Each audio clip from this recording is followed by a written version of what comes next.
Friends, welcome to target online exam. CTET में math से संबंधित पूछे गए कुछ इंपॉर्टेंट क्वेश्चंस है। आप लोग वीडियो को लास्ट तक जरूर देखिएगा। ये सभी क्वेश्चन आपके जनवरी 2023 में पूछे गए हैं। तो चलिए स्टार्ट करते हैं। क्वेश्चन नंबर फर्स्ट है, एक 2 अंक वाली संख्या और इन अंकों को पलटने पर बनी संख्या का योग 88 है। 2 अंक की एक संख्या है, उसको पलट देने पर दोनों को आपस में जोड़ देंगे, योग कितना है 88 है। ऐसी कितनी संख्याएं हैं जिनमें दहाई का अंक इकाई के अंक से बड़ा है। संख्या बराबर में क्या हो जाएगी 10y प्लस x। अब इस संख्या को पलटना है। इस संख्या को जब आप पलट देंगे तो कितना हो जाएगा 10x प्लस y हो जाएगी। तो जो आपने संख्या पलट दी है ये वाली संख्या और जो संख्या आपने मानी है ये वाली संख्या का योग कितना है 88 है। तो यहाँ पर कितना हो जाएगा 10y प्लस x बराबर में कितना हो जाएगा 88 हो जाएगा। अब ये 10x है और ये x है तो यहाँ पर कितना हो जाएगा 11x। 10y प्लस 1y यहाँ पर कितना हो जाएगा 11y बराबर में कितना हो जाएगा 88। 11 कॉमन ले लेंगे तो यहाँ पर कितना बचेगा x प्लस y बराबर 88। तो x प्लस y बराबर कितना बचेगा यहाँ पर 8। मतलब यहाँ पर जोड़ कितना होना चाहिए संख्याओं का आपस में 8 होना चाहिए। यहाँ पर आपको बताना है जिसमें दहाई का अंक इकाई के अंक से बड़ा हो। इकाई का अंक क्या होता है, इकाई का अंक आपने y माना है, इकाई का अंक y है और दहाई का अंक x है। तो यहाँ पर क्या कहा है कि दहाई का अंक बड़ा हो। इस प्रकार से y यहाँ पर 1 है तो x कितना हो जाएगा 7 हो जाएगा। y 2 है तो x यहाँ पर कितना हो जाएगा 6 है। ध्यान रखिएगा 0 से स्टार्टिंग करेंगे, 0 होगा तो यहाँ पर 8 हो जाएगा और यहाँ पर 1 है तो 7 हो जाएगा, 2 है तो 6 हो जाएगा और 3 है तो यहाँ पर कितना हो जाएगा 5 हो जाएगा। तो ये टोटल संख्याएं कितनी होंगी 4 संख्याएं होंगी। आपका आंसर यहाँ पर सी सही होगा। यदि आपसे वो 4 संख्याएं पूछे, दहाई की संख्या निकालनी है, ठीक है। दहाई की संख्या क्या होगी यहाँ पर 5 6 7 8, ये 4 संख्याएं होंगी। इसमें ये भी ध्यान रखिएगा इसका सीक्वेंस कैसे चलेगा। सीक्वेंस यहाँ पर चलेगा 8 7 5 और 6, क्योंकि y आपने 0 1 2 3 माना था तो x यहाँ पर कितना हो जाएगा 8 7 5 6। नेक्स्ट है 8 सेंटीमीटर और 10 सेंटीमीटर भुजा वाले एक आयत को 4 समान आयतों में विभाजित किया गया है। प्रत्येक छोटे आयत का परिमाप क्या होगा। समान इसमें कहा गया है कि समान आयत में विभाजित किया गया है। लंबाई यहाँ पर कितनी है, लंबाई 10 सेंटीमीटर है। चौड़ाई यहाँ पर कितनी है, चौड़ाई यहाँ पर है 8 सेंटीमीटर। तो यहाँ पर आपको ऐसी संख्या लेनी है जो आपस में बराबर हो।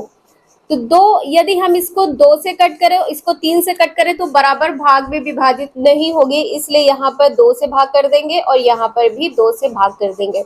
तो लंबाई यहाँ पर कितनी हो जाएगी 5 सेंटीमीटर और यहाँ पर चौड़ाई कितनी हो जाएगी 4 सेंटीमीटर।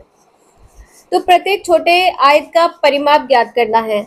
आयत का परिमाप क्या होता है, आयत का परिमाप बराबर ब्रैकेट के बाहर 2 रहेगा, ब्रैकेट में लंबाई प्लस चौड़ाई रहेगा, ठीक है।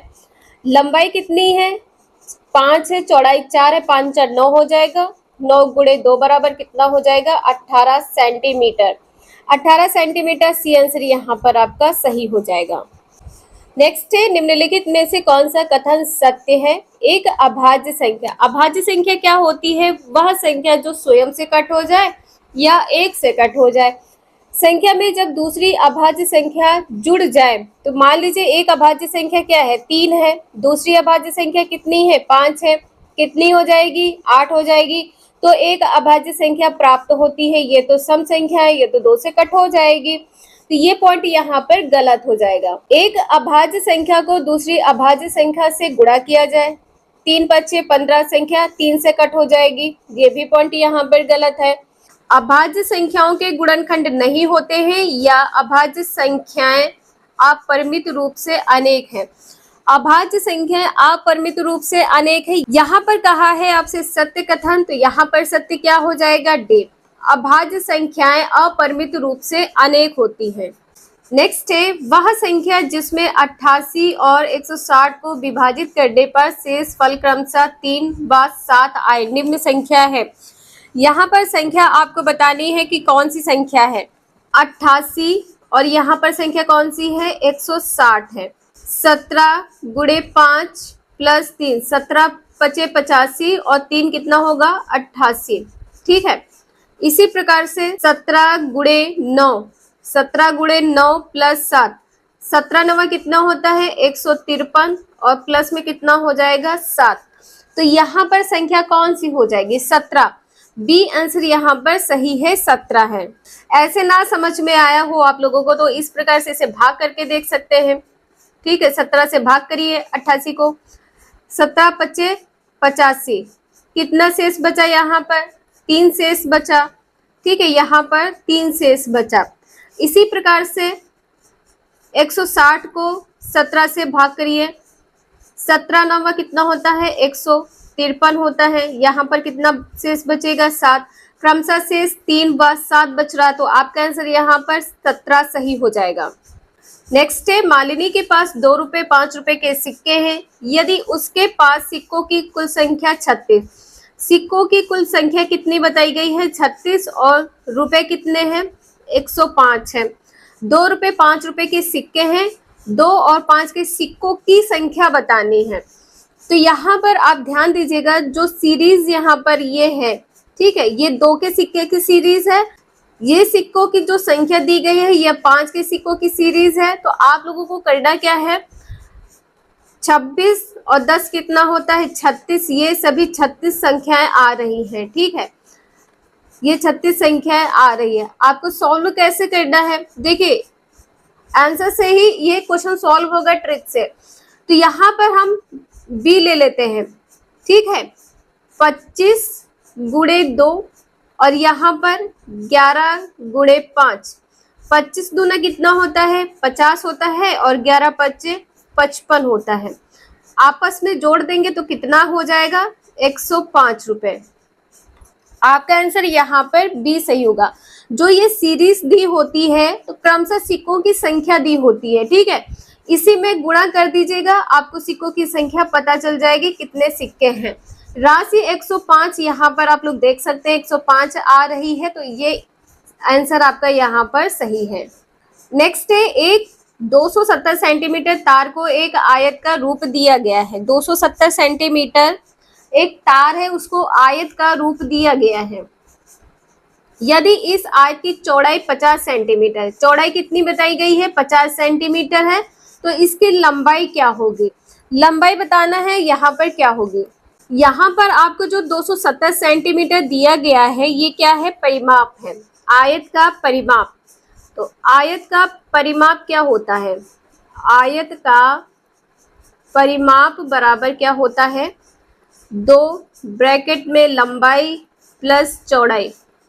ठीक है, परिमाप यहाँ पर दिया गया है 270 है, बराबर में 2 ब्रैकेट में आपको लंबाई ज्ञात करनी है, लंबाई ऐसे रख लीजिए।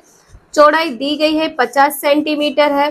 2 से इसे भाग करें, 2 एकम 2, 2 तिया 6, 2 पंचे 10 और जो 50 है ये घटा देंगे, लंबाई पता चल जाएगी। लंबाई कितनी है? 5 और 13 से 5 गया 8, 5 13, लंबाई कितनी हो जाएगी? 85 सेंटीमीटर। आपका आंसर यहाँ पर सी सही हो जाएगा, 85 सेंटीमीटर।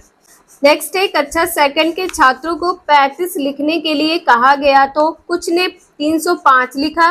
अध्यापक के रूप में आप इसको कैसे संबोधित करेंगे? यह बताकर कि यह गलत है और उन्हें सही उत्तर प्राप्त करने के लिए कहेंगे श्याम पट पर सही उत्तर लिखकर। देखिए, श्याम पट पर आप सही उत्तर लिख देंगे, कॉपी नहीं करवाना है, ये पॉइंट यहाँ पर गलत है। उनको अपनी कॉपी में 10 बार सही उत्तर लिखने के लिए देकर 10 बार सही उत्तर, ये भी पॉइंट यहाँ पर गलत है।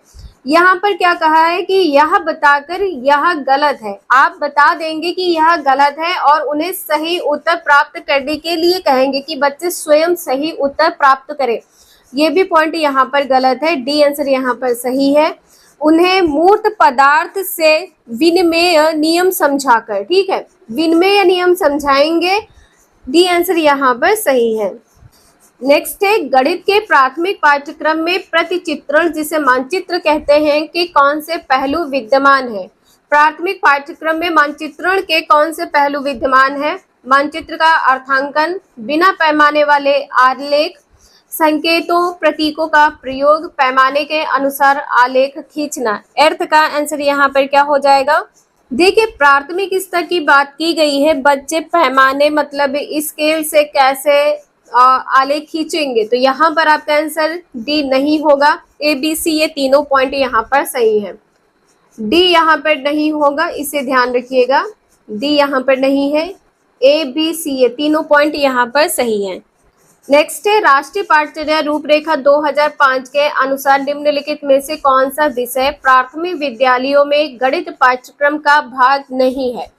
गणित में कौन सा ऐसा भाग है जो नहीं है, कौन सा टॉपिक है। पूर्णांक है, चौपड़ है, अनुमान लगाना है, सममित है। इसका आंसर यहाँ पर क्या हो जाएगा, पूर्णांक नहीं होगा, ठीक है, प्राथमिक स्तर में पूर्णांक नहीं है। चौपड़ है, अनुमान लगाना है, सममित है, ये तीनों पॉइंट सही है, लेकिन यहाँ पर पूर्णांक नहीं होगा। नेक्स्ट है मानकों का प्रयोग निम्नलिखित में से किन अवधारणाओं को समझाने के लिए किया जा सकता है। मानकों का प्रयोग किसके लिए किया जाता है। संख्या बोध, भिन्न प्रतिरूप या भिन्न स्थानीय मान आयतन, संख्या बोध प्रतिरूप आयतन, संख्या बोध चौपड़ स्थानीय मान। 10th का ए आंसर यहाँ पर सही होगा। जो मानकों का प्रयोग किया जाता है किसके लिए, संख्या बोध के लिए, भिन्न के लिए, प्रतिरूप के लिए। ए आंसर इसका यहाँ पर सही है। इंपॉर्टेंट क्वेश्चन से वीडियो यूजफुल लगे लाइक करें, चैनल को सब्सक्राइब करें एंड शेयर करें। Thank you for watching this video.